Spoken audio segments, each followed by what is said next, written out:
Sawa za kulambula mansoni olwedde yaggwa n'eryokusitulwa kaakano. Tulina myoya ku mansoni y'omukunja asera oba atasera. Sipoti ya Kapiripiti yonna yasazeeko ekizimbe kuli ba Hypers. Abaana abo abakuba dansi. So baagumbye dda mu kifo sikodi nnyingi nnyo eri wano eno. Bw'olina enkuba eyagala tukuba. Balaka baze n'omukisa n'enkuba etonye. Semberere.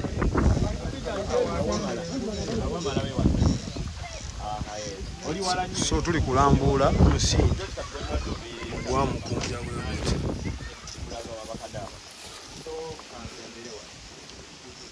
Enteekateeka bwezite bwe zigenda gwe just gubeerako.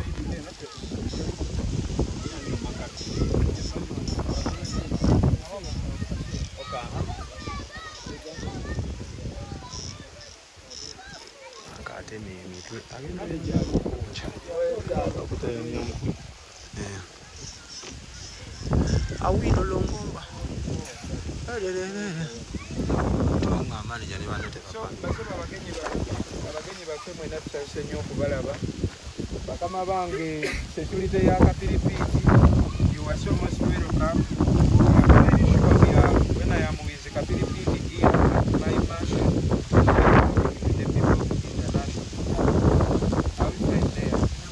So I am talking to Econ of International, Banner Boy, 6'9", Heaven Heart, Police Brown, Rick Lowe's, Mukunja bosoma boba manyi. Cristiano Ronaldo. I want to respecting you speaking English. My name is Sempija Daniel Thaddeus, aka Omukunjata Sera. I have hosted my fellow artist, Kapiripiti of Uganda International at Vibration, along with her manager here. Ha! Easy, you do have a muwazi. Bana ulizo tuli Uganda no.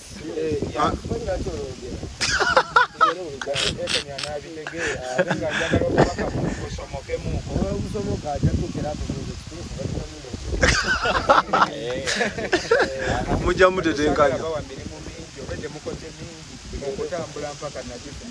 So, as a struggling artist, an upcoming artist, nafunamu obuzibu obw'amaanyi okulwala, nafuna okulwala n'enkuyigiramu ebintu bingi, n'endaba abaali mikwano gyange n'abantu abangamba nga Mukunja oli serebu oli wakabi, Kapiripiti talina byakugamba, Kamiliyoni talina byakugamba, Ekoni oyo omusobola.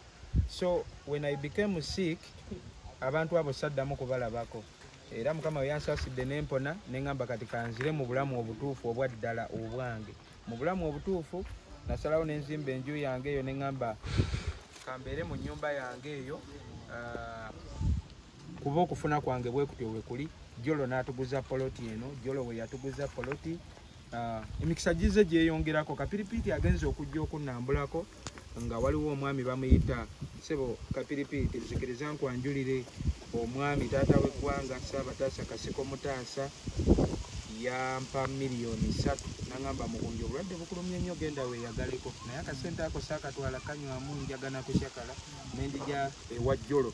Jolo n'angamba yadde ziri $3,000,000 kanguwe poloti. Nampa poloti we nazimbako mansion. Kaluvini Kayanja n'agamba mansion eyo tekusaana, najjanjiirawo bulooka ezo. Yamalo zinjirawo Doni Kulisi owa Sky Pinis Tours and Travel n'agamba nedda Mukunja kanguyirewo omusenyu, nayiwawo omusenyu. Bwe yamaze okuguyiwa Spice Diana n'agamba nedda Mukunja kali akayumba ka mansion sikagala kalaba, njagala ozimbe golofa mansion entuufu nga ne Kapiripiti wajja okulaba ne bakuba ekifaananyi. Ekoni ajja mmanya Kapiripiti yabadde agenze erambula muyimbi munne omujjuvu.